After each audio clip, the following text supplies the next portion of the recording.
आज हम लोग पढ़ेंगे क्लास 10 का एनसीईआरटी का मैथ। चैप्टर नंबर पहला है। सवाल नंबर फर्स्ट कहता है एचसीएफ ज्ञात करना है यूक्लिड विभाजन एल्गोरिथम के प्रयोग करके। पहला सवाल है 135 और 225। तो चलिए स्टार्ट करते हैं। पहले हमें मानना है, क्या मानना है? जो सबसे बड़ा है उसको ए मानना है, यानी इन दोनों में जो सबसे बड़ा है उसको क्या मानना है? ए मानेंगे।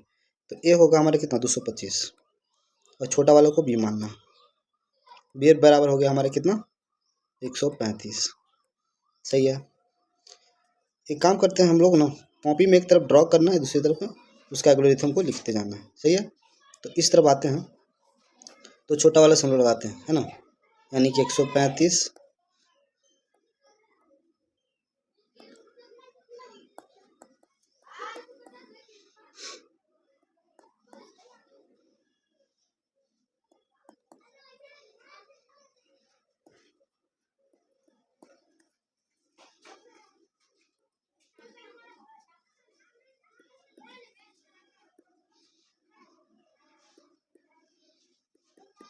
तो पहले तो इस प्रकार से हमें एलसीएम निकाल लेना है, एचसीएफ निकाल लेना है, जैसे बचपन में निकालते थे उसी प्रकार से। सही है।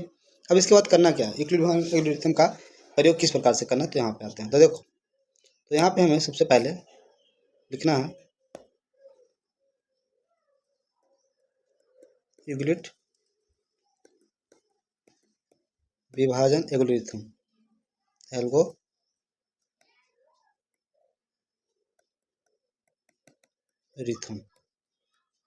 ठीक है। तो ए बराबर होता है बी क्यू प्लस का आर होता है। यूक्लिड विभाजन एल्गोरिथम जो होता है क्या होता है, ए बराबर बी क्यू प्लस आर होता है, यानी कि ए का जो मान है यहाँ पे 225 बराबर में बी का जो मान है, ये जो होता है ए होता है, देखो ये हो गया हमारा बी, ये हो गया हमारा ए, ये हो गया हमारा क्यू, और यहाँ पे जो रेंडम आता है वो हो गया हमारा आर। ठीक है। चलो, तो हम यहाँ पे लिख लेते हैं बी का मान कितना हो जाएगा, बी का मान हो जाएगा 135 इंटू का क्यू का जो मान है, यानी यहाँ पे यानी ए वाला 1 और प्लस का आर, आर का मान कितना है यहाँ पे 90। सही है। चलो, आगे का क्या किया फिर हमने, फिर यहाँ पे इसको बी माना, इसको ए माना और इसको 1 माना, है ना, क्यू माना, और यहाँ पे हमारा आर आ गया। तो यहाँ पे आते हैं, यानी कि यहाँ जो हमारा ए बराबर हो गया 135 बराबर 90 इंटू 1 प्लस का। सही है। इसके बाद में हमें 90 बराबर 45, है ना, जो यहाँ पे है, ये हमारा क्या हो गया, ए हो गया, हमारा बी हो गया, क्यू हो गया, और आर बराबर 0 आ गया हमारे पास, यानी कि हम पा सकते हैं यहाँ पे 0। जैसे हमारा 0 माना था, यानी अंतिम जो भाजक होता है वही हमारा क्या कहलाता है, एचसीएफ कहलाता है। तो यहाँ जो है, यहाँ अंतिम भाजक, अंतिम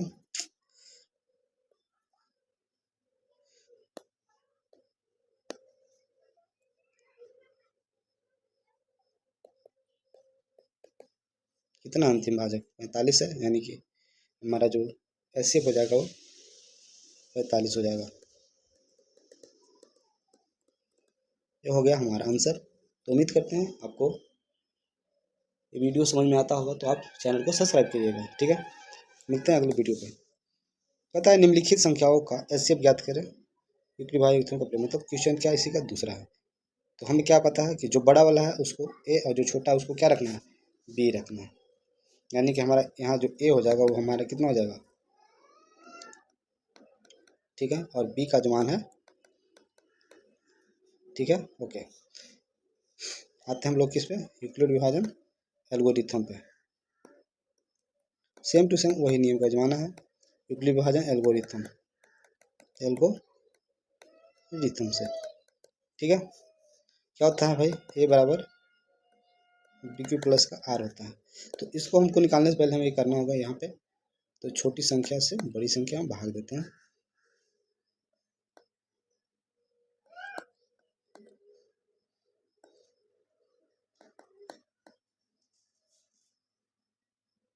यहाँ पे आ जाएगा हमारे कितना 108, उतारेंगे, लगाते हैं 9 बार में।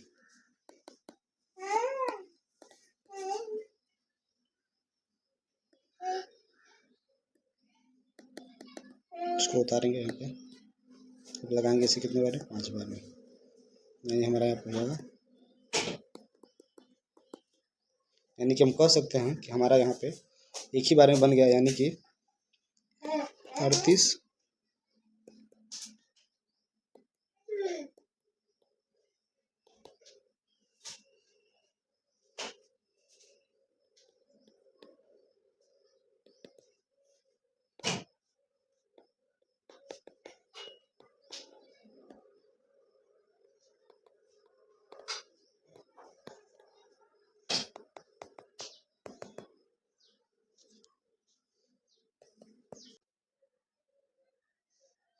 तो यहाँ पे अगला संख्या हम देख लेते हैं। अगला जो हमारा बड़ा वाला ये है, छोटा वाला ये है, यानी यहाँ पे जो हम ए का मान मानेंगे वो 867 और बी का जो मान मानेंगे 225 को मानेंगे। ठीक है, यहाँ पे भी वही नियम लगाएगा, यूक्लिड विभाजन एल्गोरिथम, यूक्लिड विभाजन एल्गोरिथम।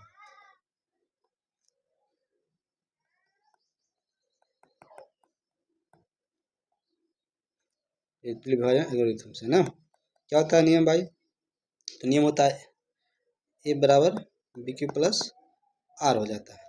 तो पहले तो हम यहाँ पे हल कर लेंगे,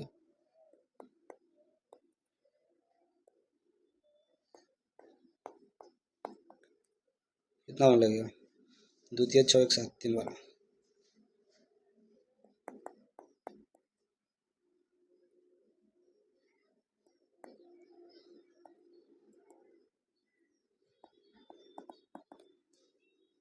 वही नियम से हम जो बचपन में हम लोग करते आते हैं वही नियम को आजमाना है यहाँ पे।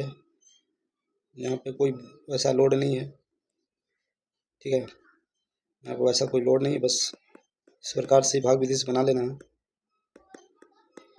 बस यहाँ पे लिख देना है। तो अभी पता ही होगा, 2 क्वेश्चन बना लिया होगा तो ठीक है। चलो कर लेते हैं यहाँ पे हम 867 बराबर के 255 इंटू का 3 प्लस 102, सेकंड क्या हो जाएगा यहाँ पे 255 बराबर 102 इंटू का 2 प्लस का 51 है ना यहाँ पे। और नेक्स्ट हमारा ए वाली था, इसमें सबसे बड़ा कौन था 102 इंटू का 51 2 प्लस का 0। तो हम कह सकते हैं कि यहाँ अंतिम भाजक 51 है, तो ए बराबर हो जाएगा 51, क्योंकि आंसर हो जाएगा सही है।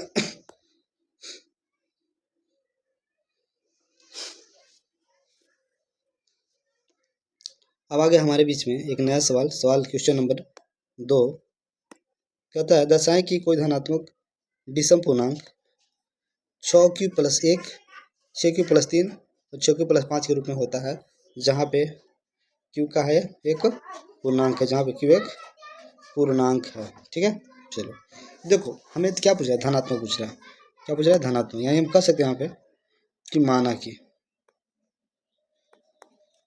क्या मानना है भाई, माना कि जो धनात्मक पूर्णांक है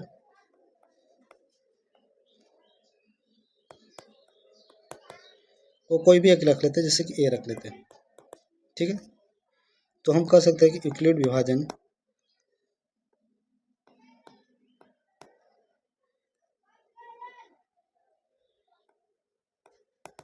प्रमेय से क्या होता है, प्रमेय भाई ए बराबर बी क्यू प्लस का आर होता है, जहाँ पे हमको मालूम है कि ए से बड़ा या बराबर होता है आर, और आर से बड़ा क्या होता है,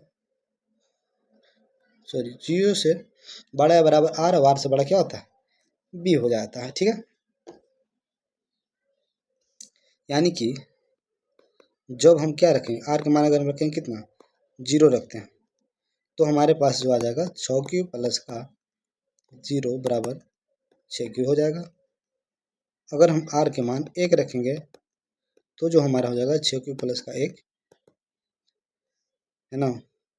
अगर आर का मान हम 2 रखते हैं तो हमारा हो जाएगा 6q प्लस का 2, और जब आर का मान हम रखेंगे 3 तो हमारा हो जाएगा 6q प्लस का 3 हो जाएगा। तो इसी प्रकार से जो है कि आगे भी लिख सकते हैं, आर के मान हम कितना 4 रखेंगे तो हमारा हो जाएगा 6q प्लस का 4।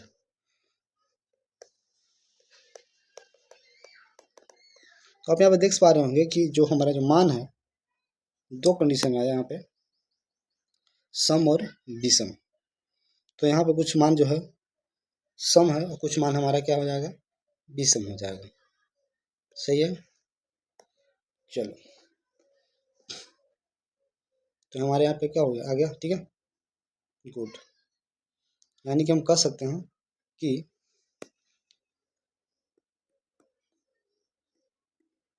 CQ या CQ प्लस का 1 या CQ प्लस का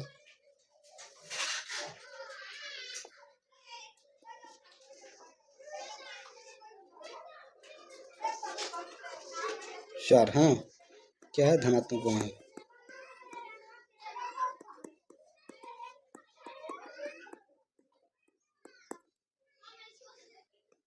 जबकि CQ प्लस 1 या CQ प्लस 3 या CQ प्लस 5 धनात्मक विषम पूर्णांक है। क्या है, विषम पूर्णांक है। ठीक है, अगला सवाल है, कहता दर्शाएं कि कोई धनात्मक संपूर्णांक 5Q प्लस 2 5Q प्लस 4 के रूप में होता है ना। यानी कि हम उसको भी इसी प्रकार से बनाएंगे। क्या करना होगा, मानना होगा, माना धनात्मक पूर्णांक बराबर कितना ए, तो यहाँ पे हो जाएगा b बराबर 5 और r बराबर क्या हो जाएगा, 0 हो सकता है, 1 हो सकता है, 2 हो सकता है, 3 हो सकता है और कितना हो सकता है, 4 हो सकता है। क्योंकि हमको पता है भाई b का मान से r का मान क्या होता है, कम होता है। ठीक है, तो इस हिसाब से जो है हम यहाँ पे अगर चलते हैं यूक्लिड प्रमेय से, तो यहाँ पे हमारा जो है a बराबर क्या माना जाता है, BQ प्लस का r, और जहाँ पे 0 से बड़ा क्या है, r है, और r से बड़ा क्या है, b है। इस हिसाब से अगर हम जब r बराबर क्या रखते हैं, 0 रखते हैं, तब हमारा हो जाएगा 5Q प्लस का 0, यानी कि हम कह सकते हैं 5Q हो गया। 1 रखने पे क्या हो जाएगा, 5Q प्लस 1, r का मान 2 रखते हैं तो 5Q प्लस 2, और r का मान 3 रखते हैं तो 5Q प्लस का 3, और r का मान 4 रखते हैं तो 5Q प्लस का 4 हो जाता है। तो सेम कंडीशन की अतः हम कह सकते हैं कि 5Q या 5Q प्लस 3 क्या है, धनात्मक विषम पूर्णांक है ना। कौन सा, 5Q प्लस 1 और 5Q प्लस 3 क्या है, धनात्मक विषम पूर्णांक है।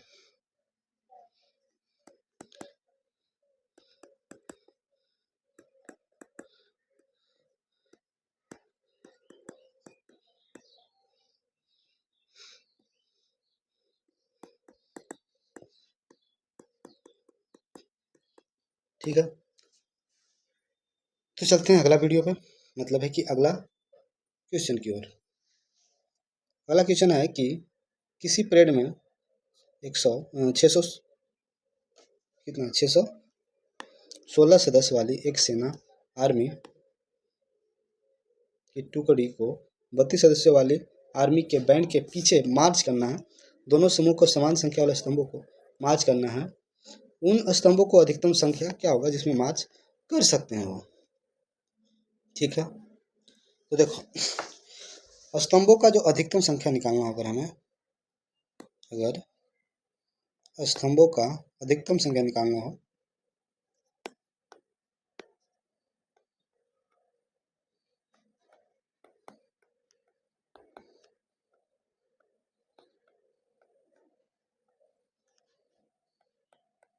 तो क्या हो जाएगा हमारा 616 32 का क्या करना होगा, हमें एचसीएफ निकालना होगा, है ना। तो हम कह सकते हैं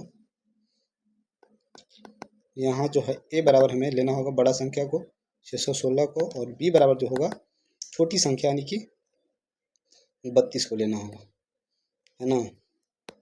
और जो है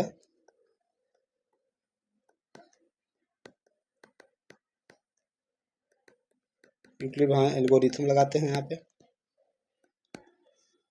क्या होता है भाई, ए बराबर बी क्यू प्लस का आर होता है, जहाँ पे 616 क्या है हमारा। एक काम करते हैं, यहाँ पे हम इसको हल कर लेते हैं, यानी हम कह सकते हैं 32 दूनी 66 ज़्यादा हो जाएगा।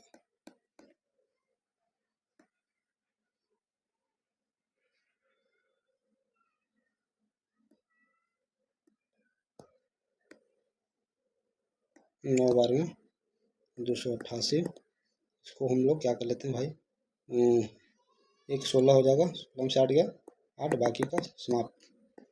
32 को 4 बार में 32, ठीक है। तो यहाँ पे लिख लेते हैं,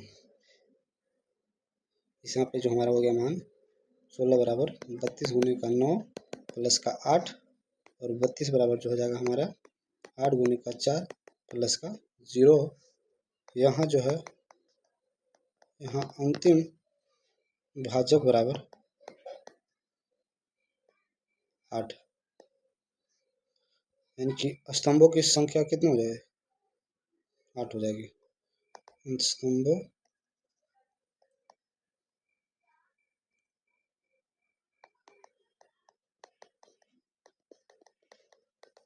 आठ हो जाएगा हमारा क्या आंसर। सही है। चलो आते हैं अगले सवाल पे।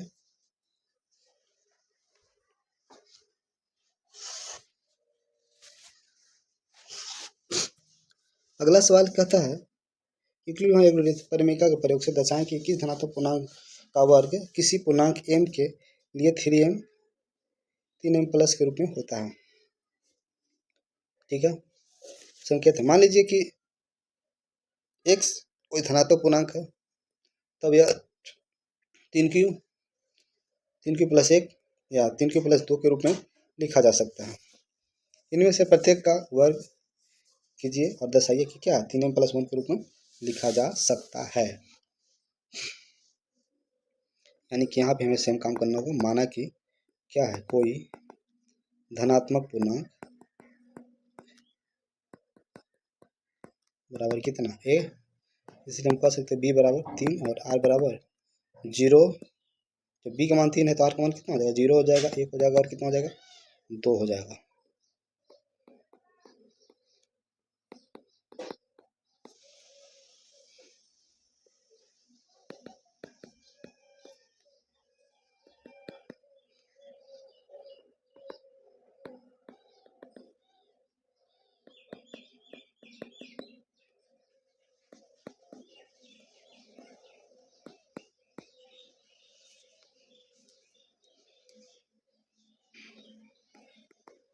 जब हम क्या कर लें, r का मान अगर हम 0 रख लें तो हमारा यहाँ पे जो हो जाएगा क्या 3q प्लस का 0, उसका स्क्वायर करने के लिए बोला है, तो हो जाएगा हमारा यहाँ पे 3q का स्क्वायर।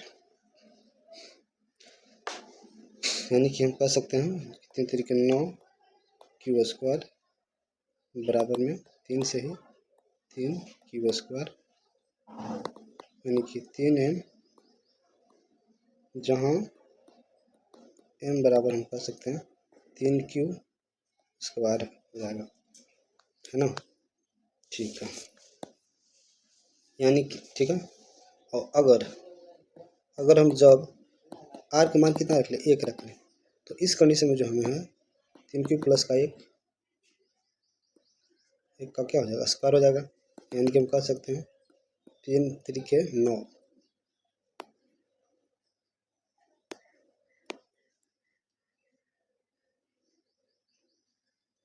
यहाँ पे हम कर लेते हैं a प्लस बी के होल स्क्वायर में, तुम जानते हैं क्या होता है, a square plus 2 into a into B plus का b का स्क्वायर। यानी कि हमारे यहाँ पे हो जाएगा 9q का स्क्वायर प्लस में 6q प्लस का 1 का स्क्वायर 1 हो जाएगा। तो हम कह सकते हैं कि यहाँ पे 6 और यहाँ पे 9, यानी कि दोनों में जो कॉमन है हमारा 3 है, 3q का स्क्वायर प्लस का 2q प्लस का 1, यानी कि 3m+1 का अगर मान हो तो यहाँ पे जहाँ 3q² प्लस का 2q बराबर क्या है हमारा m है, ये हो गया हमारा प्रूफ। ठीक है, तो चलो एक और सवाल है, शायद एक या दो सवाल होगा, उसको भी निपट लेते हैं। कहता है किसी पीरियड में 616 सदस्य, ये सवाल तो हो चुका है। ठीक है, और ये सवाल भी अभी हम लोगों ने कर लिया, यानी कि हमारा जो है टोटल सवाल हो गया। तो उम्मीद करते हैं कि आप मेरा चैनल को सब्सक्राइब कीजिएगा और दोस्तों को बताइएगा। बाकी विश्वास कर दिलाता हूँ कि आपको किसी भी तरह की परेशानी नहीं होगा, और किसी तरह की परेशानी तो